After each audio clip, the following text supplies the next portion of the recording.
জলে সঞ্চয় হবে, ভক্তির জলে সঞ্চয় হবে, ভক্তির জলে সঞ্চয় হবে।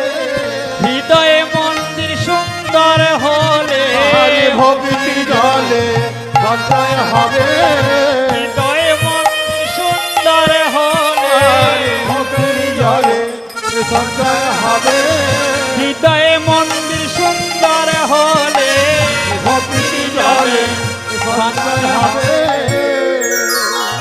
দেখুন কর কর খল খল ঘট ঘট বর্গের জল জল, এই চারটে পর পর কেন লেখা হলো বুঝিয়ে দিতে পারলাম। কোনোদিন আমরাও জানতাম না, আমাদের মাস্টারমশাইদেরও জিজ্ঞাসা করিনি।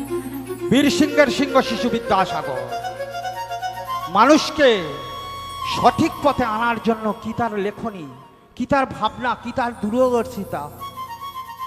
ভাবুন, তাহলে কর্মটা ঠিক করতে হবে। কর্ম যদি ভালো হয় সব ভালো হবে, তাই না? আজকের যে লীলা সেই কর্ম। এই যে আমরা গীতা পড়ি, গীতা নিয়ে ভাবনা করি, তাই না? গীতা নিয়ে ভাবি, গীতা নিয়ে পড়ি, গোটা পৃথিবী গীতা চালায় বাবা। গীতা কি গো? কি হিন্দুদের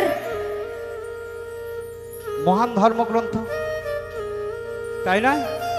কিন্তু ভেবেছেন গীতা কিসের জন্য লেখা হয়েছে?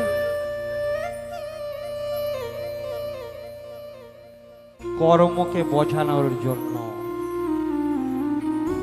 অর্জুন যখন গান্ডীব ফেলে দিয়েছিল যুদ্ধ করবে না, কারণ আমার বিরুদ্ধে যারা আছে তারা আমার বাপ, তারা আমার জ্যাঠা, কাকা, দাদু, ভাই, খুড়তো চেজারতো ভাই, আত্মীয় পরিজন না, আমার পক্ষে যুদ্ধ করা সম্ভব না,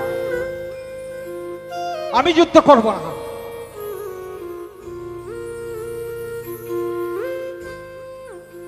আমি যুদ্ধ করব না।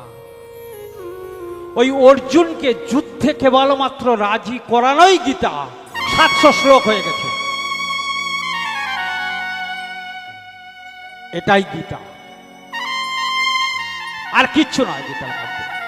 অনেক কীর্তন